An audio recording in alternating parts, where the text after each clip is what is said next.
Les princesses, bonjour. La paracha de cette semaine, Vayigash. Alors, c'est la paracha qui est très riche en émotions. Yosef n'a pas manqué d'imagination pour tourmenter ses frères. Et voilà qu'il va se dévoiler.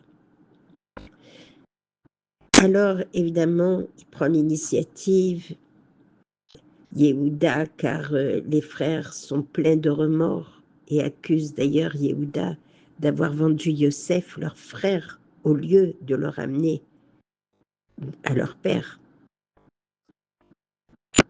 Et lui reprochent, lui disent, si tu nous l'avais dit, on t'aurait écouté. Alors, on va voir cette rencontre entre le taureau et le lion. Un vayigash, ça veut dire s'approcher. Et on va voir une paix, une consolation. Ils vont faire le shalom. Rabbi Yochanan raconte que les malachim, eux, m'ont quitté les régions célestes pour assister au combat des deux chefs, Yehuda et Yosef. Alors allons-y.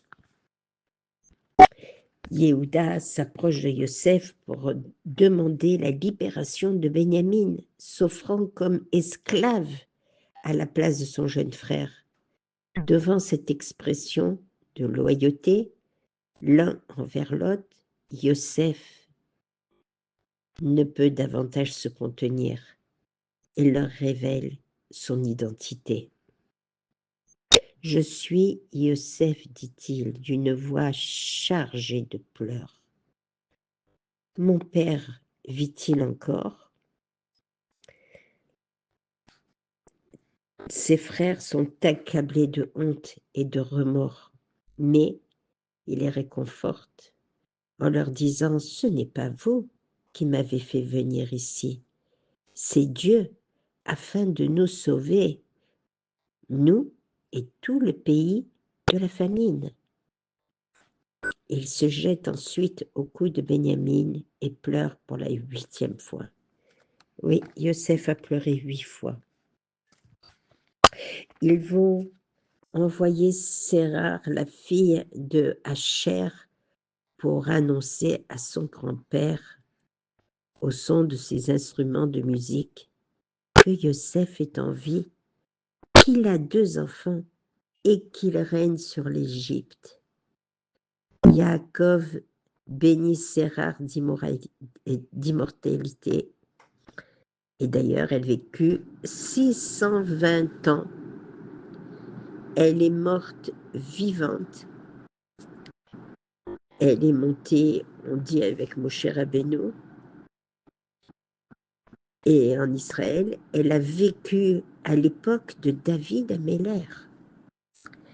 Les frères chargés de présents s'empressent de retourner en Canaan pour y apporter la bonne nouvelle.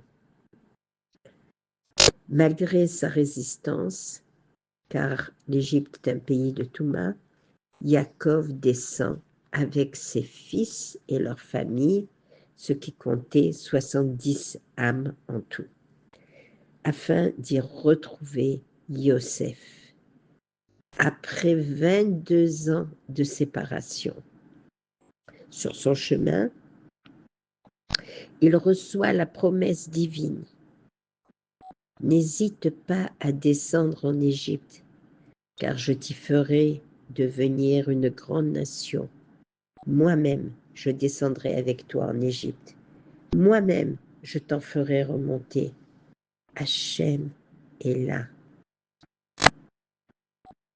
Yosef rassemble les richesses de l'Égypte au profit de Pharaon en vendant nourriture et semences pendant la famine.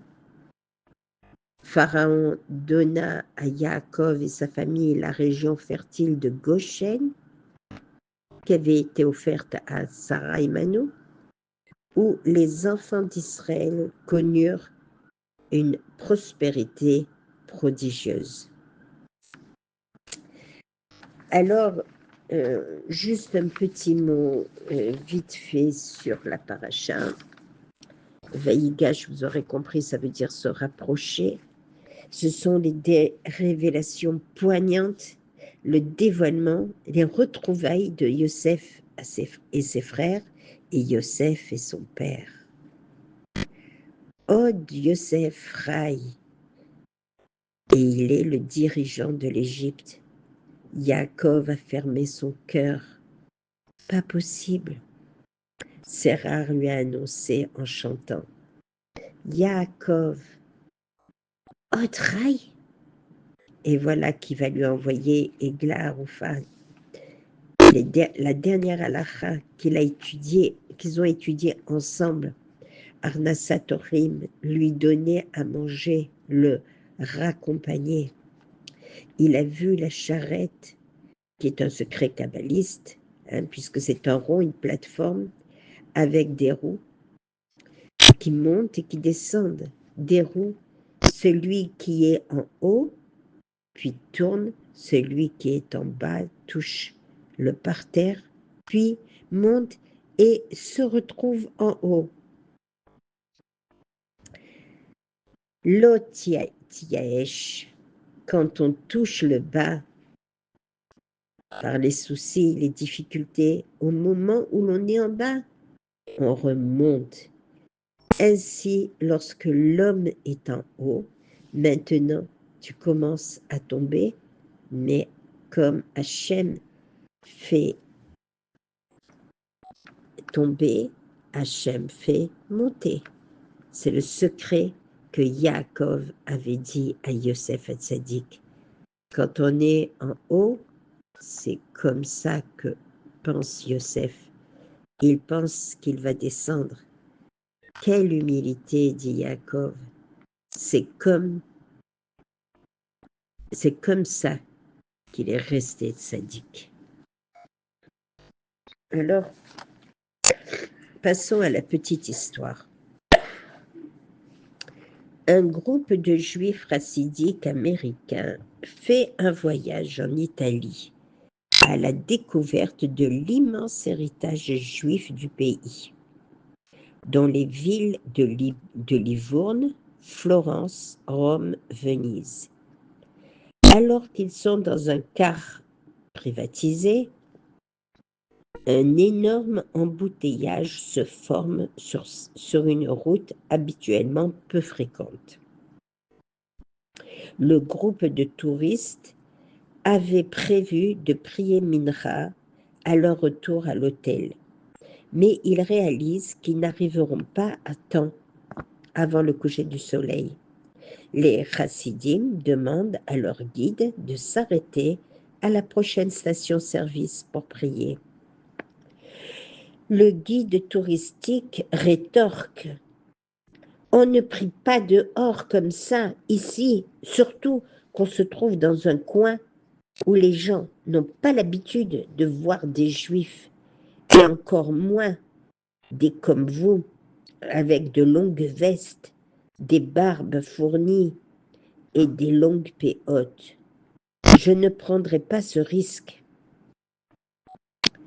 Quelqu'un qui embellit une mitzvah, hidour mitzvah, il ne peut rien lui arriver de mal, réplique-t-il.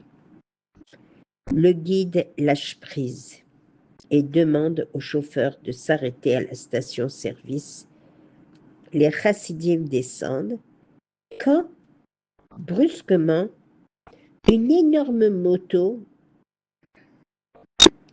déboule avec grand bruit et freine juste à côté d'eux. À travers le casque du motard, on aperçoit un visage très peu engageant. L'homme retire son casque. Il a des cheveux totalement rasés sur les côtés et une longue queue de cheval. Il demande au groupe « Mincha ?» Les chassidim étonnés répondent par l'affirmative. L'homme descend d'un bond et dit « Ok, cool ». les chassidim ne sont pas au bout de leur surprise. L'homme prie mincha avec eux et récite le Kaddish. Aussitôt la prière est finie, l'homme lance « Merci les gars, à plus ». Mais un chassid le retient avant qu'il ne parte. « Excusez-moi, je voulais vous dire quelque chose.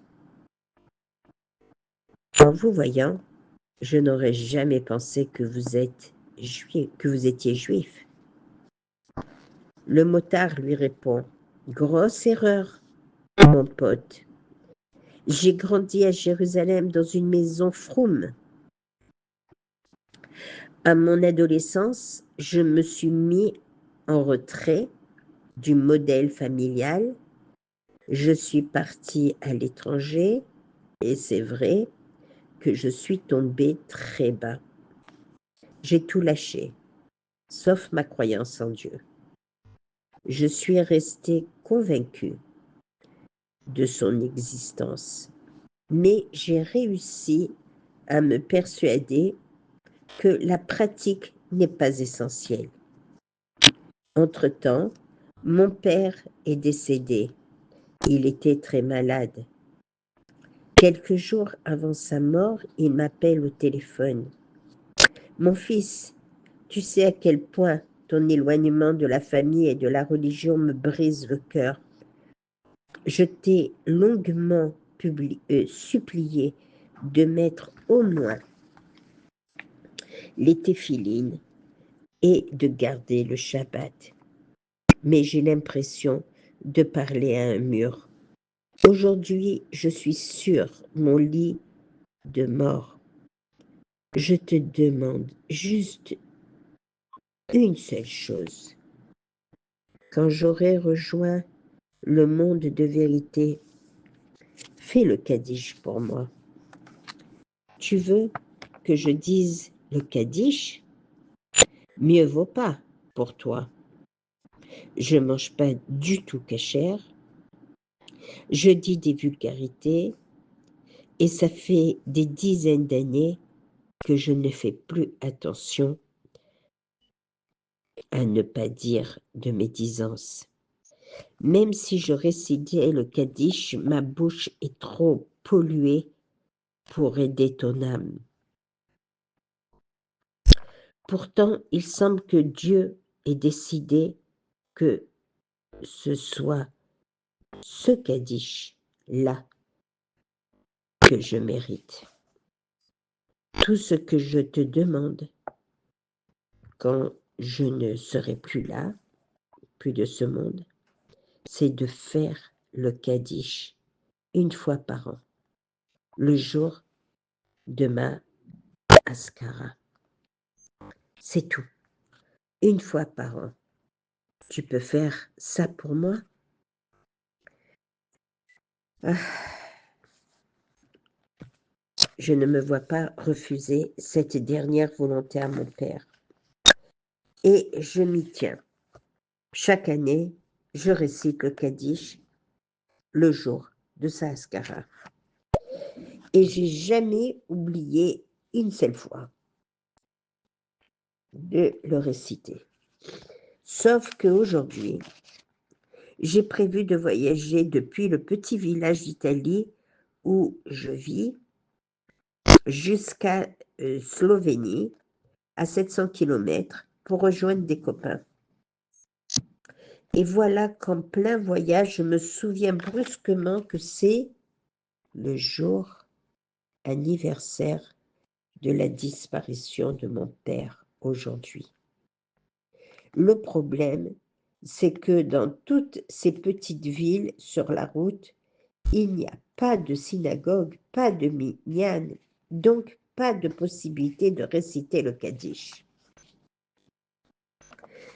Pendant que je conduis ma moto, je ne sais pas quoi faire. Alors, je prie Dieu le plus sincèrement possible, du fond de mon cœur, jusqu'à ce que des larmes d'émotion coulent sur mon visage. Dieu, je sais que je suis l'un de tes enfants les plus rebelles. Mais voilà, j'ai une demande spéciale. Et cette demande, c'est pas pour moi.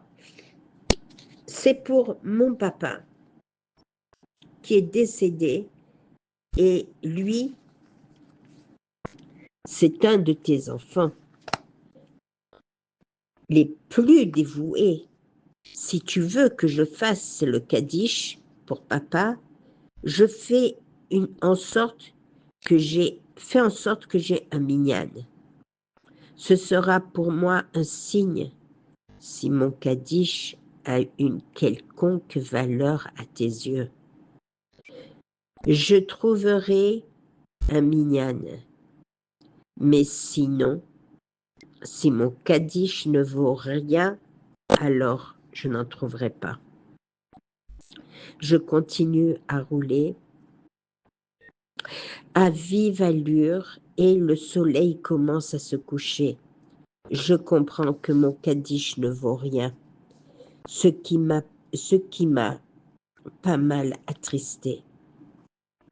Je n'ai plus beaucoup d'essence, je m'arrête à une station d'essence et je vois un groupe de chassidim sortis de nulle part qui s'apprêtent à prier. Waouh! Des vrais chassidim, comme quand j'étais petit à Yerushalayim.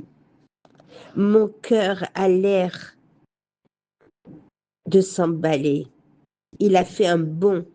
Dieu m'a permis de dire le Kaddish pour mon père. Dieu m'a montré que mon Kaddish vaut quelque chose. Le chassid écoute très ému ce récit. Incroyable et remarquable. Dieu a créé tout cet embouteillage au beau milieu de la campagne en Italie. Il a fait arrêter une bande de chassidim qui a tout fait pour prier Mincha du mieux possible. Tout ça, pourquoi? Parce que tu devais réciter le Kaddish aujourd'hui. Te rends-tu compte de la valeur de ton Kaddish? Maintenant, j'ai une question très simple. Pourquoi faire seulement le Kaddish une fois par an, alors que tu aurais pu le faire 3 fois par jour? Cet échange bouleverse le motard, qui reste en contact avec le chassid et qui progressivement revient à la pratique de la religion.